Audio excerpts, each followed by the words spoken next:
Nosso assunto agora é administração do tempo. Levante a mão quem nunca, nunquinha mesmo, teve vontade que o dia tivesse pelo menos uma horinha a mais. Pois administrar o nosso tempo tem ficado cada vez mais difícil, eu sei.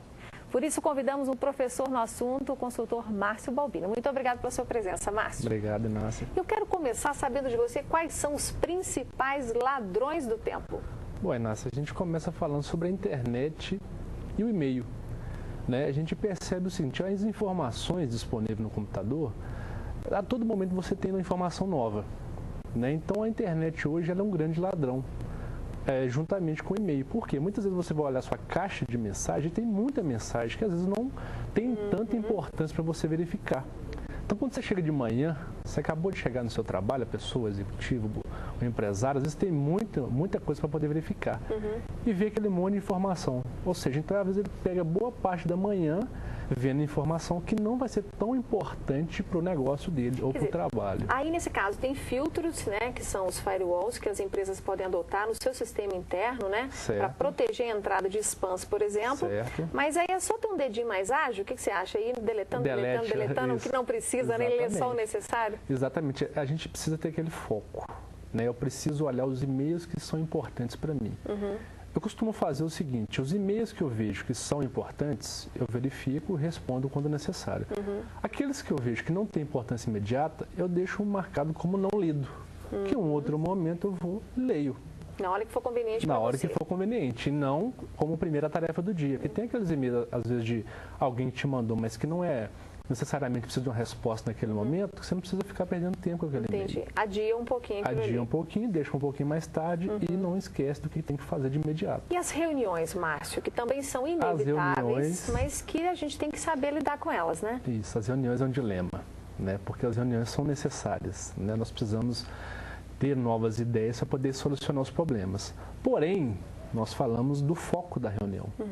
A reunião precisa ter o tempo necessário, ela não deve ser muito extensa, As pessoas, que a pessoa que programou a reunião, ela deve ter uma pauta, um foco, e não deixar que os participantes desviem sua atenção do foco. Sem brincadeiras. Sem brincadeiras, sem às vezes falar uma piadinha de final de semana, que na hora talvez não seja tão conveniente, E aquilo tudo vai fazer dispersar. E o assunto principal que deve ser resolvido vai acabar não sendo resolvido.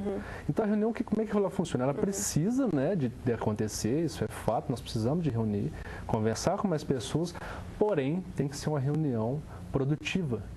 Eu preciso sentar com as pessoas, conversar, ter o foco, início, meio e fim. Senão a reunião que poderia durar 15 minutos, dura 1 hora, 2 horas e não se resolve nada. Então também a gente vê no dia de hoje, como o tempo é escasso, foco nas reuniões. Você sente que concentração também chega a ser um problema? Muito. Às vezes a pessoa ela começa a fazer uma atividade, aí se desvia para outra coisa, começa conversa, um telefonema e no final das contas ela não fez nada, Ela não distrai à toa, distrai, Qualquer coisinha, uma pessoa que passa em frente à sala, um assunto que chamou a atenção, ou até mesmo o computador, aquela curiosidade de ver se tem alguma coisa nova no e-mail, acaba tirando o foco da pessoa. Então é importante o seguinte, a pessoa, você vai fazer uma determinada tarefa, esteja de corpo e alma naquela tarefa, para que ela seja feita o mais rápido possível. Concentração. Exatamente. Você reservou aquela hora para aquilo.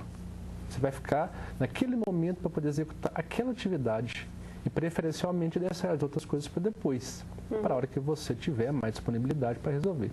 Por quê? Porque você tem que ser feito, vamos fazer o mais rápido possível, vamos ganhar tempo para as outras coisas que vão acontecer. E até para evitar rescaldo, Às vezes um problema adiado, ele pode ficar maior e exigir mais tempo para ser resolvido, não é isso? É aquele efeito da bola de neve, Vai começar pequenininho, ao longo do dia vai cada vez aumentando mais. Vamos falar de dicas. Você tem umas 5 dicas bacanas que você dá, para que algumas você já citou, mas vamos de novo trazer as 5 de forma compacta para nós orientarmos. Quais são as 5 bandeiras, podemos dizer, de quem precisa e tem o desejo de administrar o tempo? Bom, a primeira é a boa e velha agenda, Nós precisamos nos orientar, E a agenda ela vai ser um mapa para que a gente consiga ter essa orientação.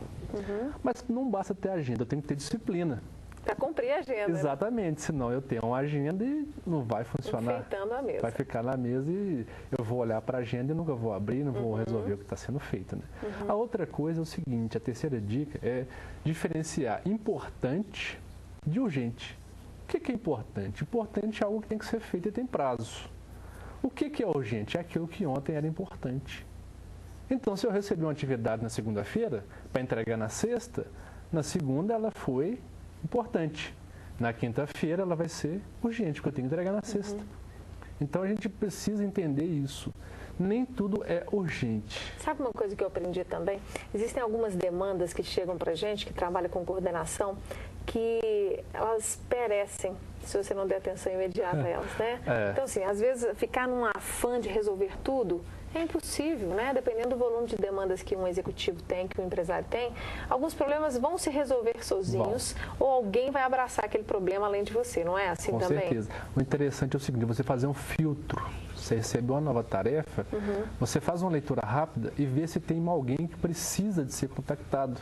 Por exemplo, eu preciso de informação de vendas, de compra, de produção, eu já começo a fazer atividade, né? Distribuindo os e-mails respectivos para que essas pessoas adiantem. Quer dizer, todas essas últimas dicas suas estão relacionadas a uma palavra, eu acho, estratégica na administração do tempo, que é o diagnóstico. Exatamente. Saber identificar as coisas, as demandas que estão à sua frente, né? Olha, isso pode esperar, aquilo ali não pode, aquilo ali se espera pode se tornar um problema maior, não é? Exatamente, né? Você pegar a atividade e filtrar para ver se é de imediato ou se você precisa de mais alguém, né? Para você poder dar continuidade ao seu trabalho. E continuando nas dicas, né? Nós temos também a parte de delegar atividades, delegar tarefas, ou seja, você não pode abraçar o mundo. Não pode. Né? Você precisa de mais pessoas para que você possa, né, se concentrar naquilo que é o seu objetivo principal e as outras pessoas te apoiar. Né? E finalizando as dicas, eu falo da otimização da rotina com o uso da tecnologia. Ou seja, nós temos uma máquina muito potente, que são os computadores, né? E também o telefone celular. Ou seja, eu preciso usar da forma mais adequada o computador, não apenas para digitar, mas fazer com que o computador seja uma ferramenta, né, produtiva que vai me ajudar a administrar melhor o tempo. E não simplesmente uma máquina para digitar, utilizar. Que tem tantos recursos que a gente pode se perder nela planilhas eletrônicas, e perder a concentração, né? Exatamente, mais um monte de coisa que a gente pode utilizar para otimizar. Eu quero saber a sua opinião sobre uma coisa que eu ouvi muito de um chefe que eu tive uma vez, que era o Dalmi, que ele falava assim, quando ele tinha um problema para resolver, um novo projeto que ele tinha mais urgência, ele dava para as pessoas mais ocupadas, porque ele dizia que essa era a garantia que ele tinha que isso seria feito. Porque, na opinião dele, quem já faz muita coisa consegue fazer mais coisa, porque aprendeu a administrar o tempo. Concorda com isso? Concordo plenamente, porque a questão é o seguinte, né? A pessoa que normalmente está mais atarefada, isso quer dizer que ela realmente consegue administrar o seu tempo. Porque a questão do tempo é o seguinte, a gente precisa saber utilizar o máximo o nosso tempo. Né? O tempo distribuído ao longo do dia, ele deve ser utilizado. Se for utilizado corretamente, você vai conseguir fazer mais coisas. Né? E nós que trabalhamos nessa área, como consultorias e treinamentos, nós sabemos muito bem disso. Né? Que quando você consegue utilizar corretamente o seu tempo, você consegue fazer muito mais. E viva a administração do tempo, porque eu vou te falar, tem dia que 24 horas é pouquinho, não é? Parece Você também sente isso, por mais que você inclusive pratica a sua própria técnica, né? Você tem que dar um exemplo, né, na sua própria equipe, para os seus clientes, mas tem dia que a gente chora uma horinha a mais, não tem? Isso às vezes acontece, né? Mas o mais importante é a gente saber utilizar corretamente. Você sabe que eu não choro uma hora a mais, eu choro um final de semana a mais. Eu queria 2 domingos, pelo menos. Pode ter um sábado só, mas 2 domingos. 2 domingos por semana seria ideal, né? Seria bom demais. Porque um a gente acaba fazendo alguma coisa que não devia, né? E no outro a gente descansa plenamente. Com certeza. Márcio, obrigada, viu? Até uma próxima oportunidade. Obrigado a você, né?